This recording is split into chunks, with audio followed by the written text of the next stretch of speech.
Hey everybody, Bryce Koon here with the Crowded Booth as we get ready for another episode of Swarm Talk, brought to you by Section 103. We're talking and recapping the first 10 commits for the 2023 class, and we make sure to get you involved in the show. That and more on today's episode of Swarm Talk. Pile in here and make yourself feel at home. The Crowded Booth is coming on. The Crowded Booth with Bryce Koon.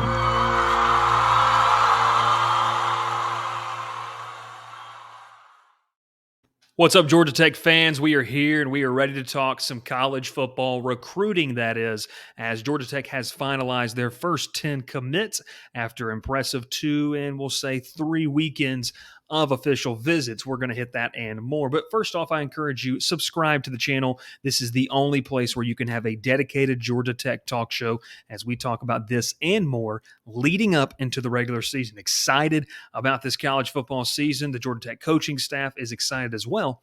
And a big reason is so far, they still have some momentum on the recruiting trail. There were a lot of doubts, a lot of concerns heading into, the middle part of the summer about where was this team going to look for, a recruit, a commit. There were 0 commits. They were dead last in recruiting rankings. Fast forward to today, June 21st, and the Yellow Jackets currently rank number 29th according to 24/7 Sports. That's where we're going to look, with myself being one of the reporters for Georgia Tech covering the Yellow Jackets over on 24/7 Sports. And to me, the guy that kind of sparked all of this was a guy in Zachariah Keith, the edge rusher out of Douglas County, Georgia, Douglas County High School, Douglasville, Georgia, was a 3-star originally committed to the Yellow Jackets. But the biggest thing that I've seen is when Marco Coleman left the program, what did he do? He decommitted. They thought the idea was that he may go up to East Lansing and Michigan State, but instead, credit to Kenyatta Watson, David Turner, and Larry Knight for continuing to recruit, continuing to build those relationships, and Keith decided to stay. That was the big get that kind of sparked all of the commits that first weekend. But the biggest thing for me that we've seen is how Georgia Tech has built through the first 10 commits of this class. Listen, skill position players get the pizzazz. That's the sex appeal that you want to see if you're a fan. The 5-star receiver, the 5-star quarterback, the elite running backs, the linebacker, the safety, the DB. But Georgia Tech's taken a different approach, and this is why I think it's going to work for them. We've talked a lot about how this roster is currently constructed, and I tell you, there's no bias behind it, there are talented pieces to be used and exciting pieces to be used through the portal. E.J. Jenkins, Leo Blackburn, that's going to come back from injury, the running back room, Dylan McDuffie, Dante Smith, Son Hall. But you've got to be able to have within, and that was the biggest thing, and then go out. And I think Georgia Tech found out the hard way last year is they didn't have, first off, the starting 5 to compete, but they didn't have the depth for when the natural things happened. And that's injuries, that's nagging injuries, poor play. There was nothing to fall back on that made you feel comfortable going back out there on the field. Now, through the transfer portal, they did just that, but they wanted to also construct it through the high school recruiting ranks. And I want to go back to the 2022 class. The 2022 class for Georgia Tech, it held 15 commits.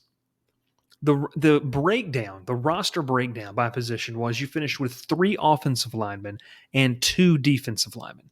That's 5 guys in the trenches. And we know if you want to be an elite football program and a consistent contender, you have to have elite lines. You have to have rotational depth along the defensive line. And so I'm going to get into that here on today's episode, because the 2023 class is really huge for me in the fact that through the first 10, 7 are in the trenches, 3 on the offensive side and 4 on the defensive side. And what this speaks to me is that this new staff, and remember, this is a new staff, and I'm going to talk about that in an episode later on. This new staff has taken precedent, and they've taken pride in the fact they want to build physicality on the offensive and the defensive lines. Now, that's huge for what you want to do as a program. It's huge for what you want to be able to do, in the recruiting sphere. But it's really big for on-the-field production. because they're legitimately building depth that's going to help them now and in the future. And so I think for 7 of those first 10 guys to commit to be on the lines shows you what this staff is focusing on. They know they are building talent on the outside, especially at the wide receiver position, at the quarterback, and at the running back position. They've gotten deeper there, but they've recognized a need. And so I know there's been a lot of complaining, a lot of issues being taken with how the roster is constructed, but I think that the staff is realizing that, and they're circling back to make sure they cover themselves. Like we said, 7 of the first 10 are indeed offensive and defensive linemen. That's huge as well. We kind of talked a little bit about that new look offensive line about a month ago, and I think that's something that's going to be very interesting to see. But you get to grab a guy like Elias Cloy, 6'4", 285 pounds out of Alpharetta. You get to grab another guy, and that's an offensive lineman in Ethan McKinney, who's slated as a tackle currently at Lassiter High School in Marietta, 6'4", 280 pounds. But the one that I'm really, really excited about is Patrick Screws, the 3-star recruit out of Eufaula High School, just down I-85 from me here and down in Columbus. The Eufaula, Alabama product is 6'6", 320. That is as a raw junior rising senior. Imagine what he can become. Imagine what you could develop him into. And I think that's where Brent Key has to stay right now. Is this recruiting class, those 3 young men, you're getting size. How do you develop them both mentally and physically for the college game? And that's one thing that a lot of these guys talked about is they loved the atmosphere. They loved the coaches. They loved what they were about. And I think that speaks to a lot for a program that's only won 3 games each of the last 3 seasons. There's still some positivity, maybe not in the fan base, but on the field and around the program, it's still there. That speaks volumes. Another recruit that really sticks out to me on the other side of the football, and we got a chance to see, is I'm going to detail 2 more for you. One of them is the Noonan, Georgia product, Ashton Heflin. Now, he's the lowest rated recruit points-wise in the class currently, but this Noonan, Georgia linebacker, already around 6 foot, 6'1", 225 pounds, still with some room to grow. I think he's going to be able to be a force once he gets to the college level as well. And then last but certainly not least, a guy I wanted to look at was Elijah Douglas on the defensive line. 6'3", 285, 290.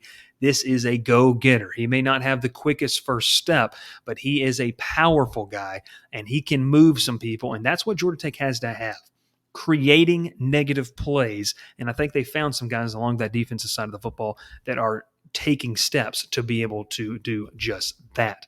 Listen, they're 10 commits in. They are 29th in the country. More are expected to come. I could see this class getting up around the 15 to 20 mark and continuing to look in the portal. A couple updates for you. If Jacob Cruz does not commit, they are going to look in the portal next cycle to find a guy to play his position.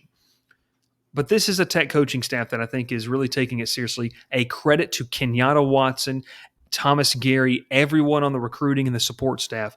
Really impressive 3 weeks of official visits. They got what they wanted, and now they can head into the later part of summer to really try to take advantage of some different opportunities. Listen, this is the Crowded Booth. This is Swarm Talk under the umbrella of the Crowded Booth. My name is Bryce Koon. If you say, who's this guy talking about Georgia Tech, and you don't know who I am, give me a follow over on Twitter at Bryce_Koon. Check us out at GoJackets.com, the official affiliate of 24/7 Sports covering all things Georgia Tech.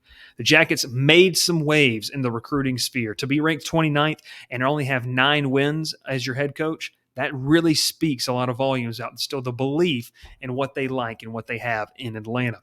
Time will tell, though. All this is great news. Results have to happen, and we're going to see it on the field this fall. Little under 75 days away till kickoff. I'm excited. I can't wait to be in the building. Mercedes-Benz, Clemson, and Georgia Tech. You better be there. We may have to meet up, have a little tailgate pregame. This has been an episode of Swarm Talk presented by the Crowded Booth. Thanks so much for watching. And Georgia Tech fans, share it, and make sure to hit that subscribe button as we're trying to get to 500 subscribers before July 4th. Thanks so much and have a fantastic day. Pile in here and make yourself feel at home. The Crowded Booth is coming on. The Crowded Booth with Bryce Koon.